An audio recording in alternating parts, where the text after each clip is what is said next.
Vai libertar todo aquele que nele crê. Meus irmãos, a paz do Senhor, que alegria estarmos juntos. É uma felicidade muito grande para todos nós continuarmos juntos, estudando o livro de Mateus na presença do Senhor. Hoje e amanhã, segunda e terça-feira de carnaval, nós teremos esses dois encontros especiais.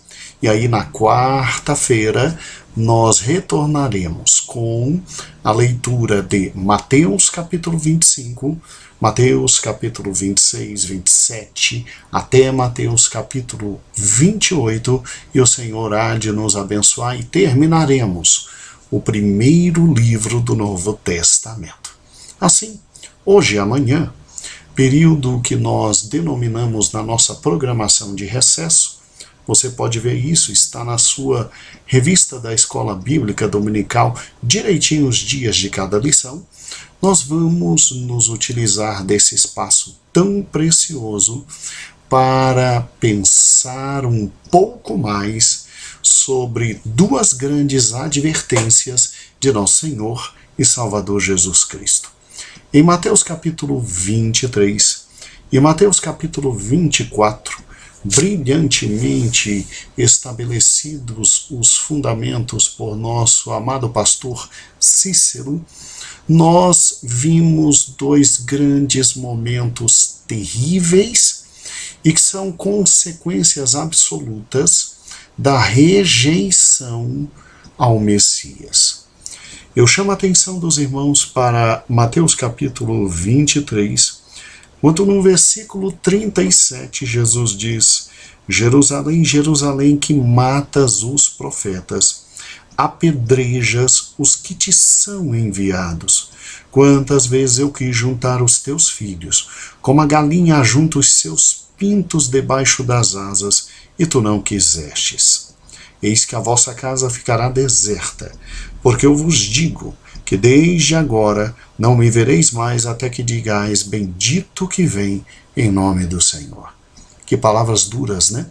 Ou seja, o próprio rei que Deus prometeu enviar, e que ao enviar Deus, o Pai, deixou de forma muito clara que o Messias tinha se manifestado, primeiro, com o seu nascimento anunciado e esclarecido a todos.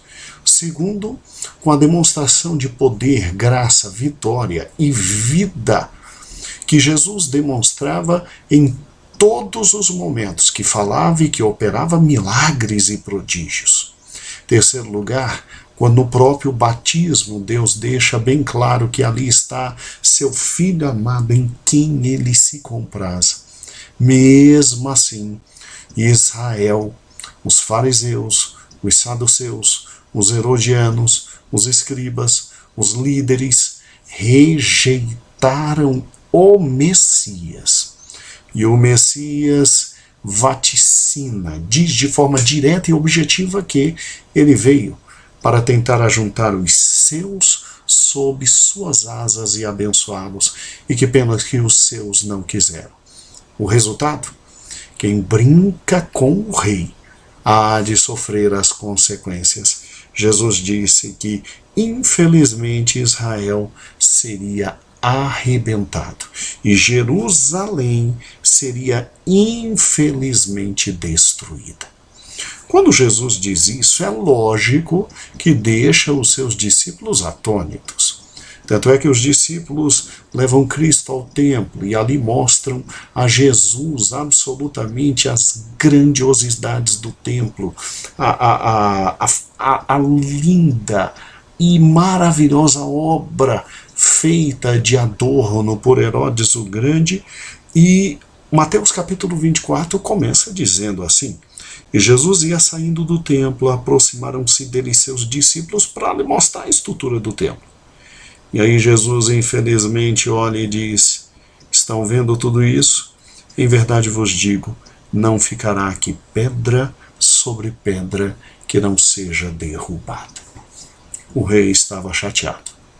O rei estava deveras, com o coração absolutamente dolorido. Israel o rejeitou e Israel pagaria de forma terrível por exatamente ter rejeitado o rei. Os slides que vamos ver a partir desse momento são para consolidação no seu coração e na sua mente de que estas duas profecias se cumpriram de forma muito interessante e muito maravilhosa. Eu quero começar e peço que você acompanhe todos os slides, por gentileza, olhando exatamente para a localização geográfica de onde Cristo estava quando trouxe essas palavras. Aqui está o mapa mundi, tu estás vendo? Ali em vermelho, bem destacado, está o território de Israel. Vamos ampliar um pouquinho? Ok. Aqui está o território de Israel com países que lhe são vizinhos. Israel é exatamente esse ponto em azul. E agora, pegando este pontinho em azul e ampliando mais ainda, aqui está o território de Israel. E, obviamente, meu amado irmão, aqui está o exato local onde Jesus falou e trouxe essa profecia tão difícil, que era a absoluta consequência daquele povo de Deus ter rejeitado a visita do grande Filho de Deus. Onde estava o Templo de Jerusalém? O Templo de Jerusalém estava situado num ponto geográfico chamado Monte Moriá. E eu sei que você, ao ouvir a palavra Monte Moriá, você se lembra, obviamente, de Abraão, porque foi exatamente neste lugar aqui, eis uma foto do Monte Moriá, que Deus requereu de Abraão que apresentasse seu filho e que sacrificasse seu filho Isaque. Nós vamos mostrar esse monte um pouquinho mais perto para você. E para que você veja o que é aquele pontinho branco ali em cima, eis aqui o pontinho branco. É exatamente a muralha onde estava localizado o Templo de Jerusalém. Olha que interessante. A história do Templo de Jerusalém se divide em dois momentos, exatamente antes de Jesus ter trazido esta profecia. Nós tivemos, na época de Cristo, o segundo templo. Antes do segundo templo, é óbvio, tivemos o primeiro templo, e que, como os irmãos se lembram do Velho Testamento, é chamado Templo de Salomão. A Bíblia diz que Davi, seu pai, compra todo aquele território, e Davi, seu pai, pretende erguer ali um grande templo ao Senhor, mas o Senhor Deus o impede e diz que quem levantaria seria seu filho. Salomão, após a morte de Davi, leva o período de 7 anos. E veja que os números são assustadores. Está vendo aí? Salomão envia 30 mil homens para o Líbano para adquirir madeira, convoca 70 mil libaneses como carregadores, 80 mil como cortadores, traz muito do material de volta e de fora de Israel, e simplesmente 550 homens foram responsáveis pelos serviços mais difíceis desse templo, 3.300 ajudantes, e aquele grande e suntuoso templo foi simplesmente levantado como o rei Davi desejava por seu filho Salomão. Aqui nós temos uma pequena réplica de como seria o templo na época de Salomão. Veja que obra suntuosa, não é? Olha que coisa fantástica. Vou colocar um croquis e o templo, uma imagem do templo. Veja, ó, ali está o croquis e uma imagem muito aproximada do que seria o primeiro templo. Se você olhar, vê depois agora o local dos sacrifícios, onde eram oferecidos os sacrifícios. Olha que fantástico! O local do lugar santo, aonde os sacerdotes estavam, a menorá estava, e o famoso Santo dos Santos, aonde só o sumo sacerdote poderia entrar uma única vez no ano. Acompanhe comigo, por gentileza. Olha que linda a estrutura de como deveria ser realmente o primeiro templo. Ali de vermelho está o quê? Está o grande véu do templo que separava o santo lugar do Santo dos Santos, e ali o candelabro, o que nós chamamos de menorá. Infelizmente esse templo foi destruído. Por quê? É só ler Ezequiel capítulo 6 e você vai ver como Deus avisou e como Deus disse: se vocês continuarem brincando de religiosidade e brincando na minha presença, eu vou trazer um rei de longe e vai destruir. O povo não ouviu, o povo brincou de servir a Deus e o primeiro templo caiu na mão de Nabucodonosor quando Jerusalém caiu em 586. Muito bem. Como ficaram então os judeus? Os judeus ficaram sem templo, mas não ficaram sem local para se reunirem e adorarem a Deus. A partir desse momento, os judeus começam a construir no mundo inteiro, porque eles foram dispersos pelo mundo, o que nós chamamos de sinagoga. Então, sinagoga eram locais de reunião para adoração, louvor e engrandecimento ao nome de Deus e para simplesmente se ler a palavra de Deus. Aqui está um exemplo de uma sinagoga como seria na época de Cristo. Só que Deus, por sua misericórdia, haveria de recuperar Israel e lhe dar uma nova chance, porque ele tinha prometido isto a Daniel. E Daniel orava pelo retorno do povo do cativo de Jerusalém. E isso aconteceu, porque Deus é Deus de promessa e Deus de graça. Um segundo templo foi erguido. Está vendo aí? O povo retorna do cativeiro para Jerusalém. Deus usa exatamente o grande rei Ciro, que toma a Babilônia, e Ciro, em 539, ordena o repatriamento, e é lógico que Esdras e Neemias são homens de Deus que vão reconstruir muros, reconstruir o templo, e por intermédio desses dois grandes sacerdotes, Jóshua e Zorobabel, simplesmente o templo é reconstruído e o Senhor volta a ser glorificado em sua terra. É óbvio que o tempo passa e Herodes o Grande assume o poder, e como uma das formas de granjear o carinho dos judeus, Herodes faz exatamente do segundo templo algo muito suntuoso. Acompanhe comigo, porque o segundo templo, em relação ao primeiro, era muito menor. Mas Herodes, para fazer um famoso agrado no povo judeu, investe uma grana enorme, e do ano 19 a.C. até provavelmente 64 depois de Cristo, quando terminam as últimas obras, Herodes faz do templo algo suntuosíssimo. Vê depois comigo a restauração que ele fez. Você se lembra do Monte Moriá? Aqui está ele, ó. Vou repetir, ó. Aqui de preto está ele. E em cima dele agora toda a estrutura do novo templo. Olha que coisa fantástica. Aqui embaixo está a cidade de Jerusalém, com os seus muros.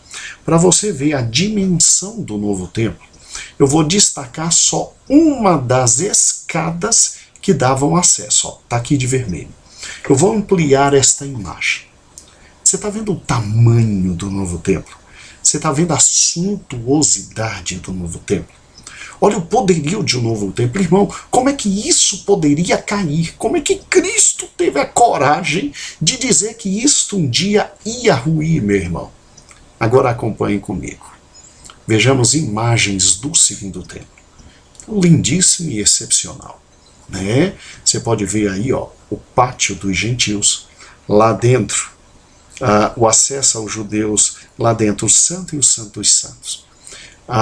Dizem que Herodes simplesmente não brincou com o ouro, com a prata e com os ornamentos. Tá vendo aí uma das partes do pátio dos gentios? Isso, quando dava meio-dia, irmãos, isso brilhava, que o ouro simplesmente ofuscava os olhos. Olha que coisa linda, um lugar santo. Olha o tamanho do véu do templo, esse ponto de vermelho, você está vendo? Foi isso aí que rasgou de alto a baixo, quando Jesus Cristo morreu na cruz do Calvário e passamos a ter acesso a Deus. E ali, ó, o candelabro, tá vendo? O candelabro, aquilo os judeus chamam de menorá. Olha que suntuosidade, olha que beleza. Mas Jesus, né? Aqui o Santo dos Santos, como deveria ser, olha a beleza e a estrutura, ali a Arca da Aliança. Só que Jesus teve uma conversa com seus discípulos, e Jesus disse, além de Jerusalém cair, todo o templo vai ser derrubado e não ficará pedras sobre pedras. Agora, quando Jesus fala isso, ele sai do monte do templo, que é o Monte Moriá, e ele vai para um monte que fica na frente do monte do templo, no Monte Moriá, que é o Monte das Oliveiras. Aí no Monte das Oliveiras, sentado, é que ele conversa com os discípulos, e os discípulos perguntam, mas Jesus, como é que vai ser isso? E no Monte das Oliveiras é que ele traz o seu último discurso, que é o sermão escatológico, que é Mateus capítulo 24. Para você que nunca esteve em Jerusalém, eu também nunca estive, mas nós um dia vamos dar uma volta por lá, do Monte do Templo dá para ver o Monte das Oliveiras, e do Monte das Oliveiras dá para ver o Monte do Templo. É uma caminhada de no máximo 10 minutos, dizem os historiadores. Olhe essa figura, tá vendo essa figura? Aqui está o Monte do Templo.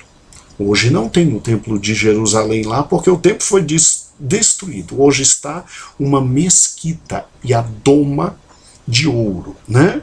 Agora, essa era a visão que Jesus Cristo tinha do Monte do Templo. Então, quando ele sentou para conversar com os discípulos, ele viu ali o Templo de Jerusalém. Ele falou, não vai ficar pedra sobre pedra, e ele começou a explicar tudo o que ia acontecer.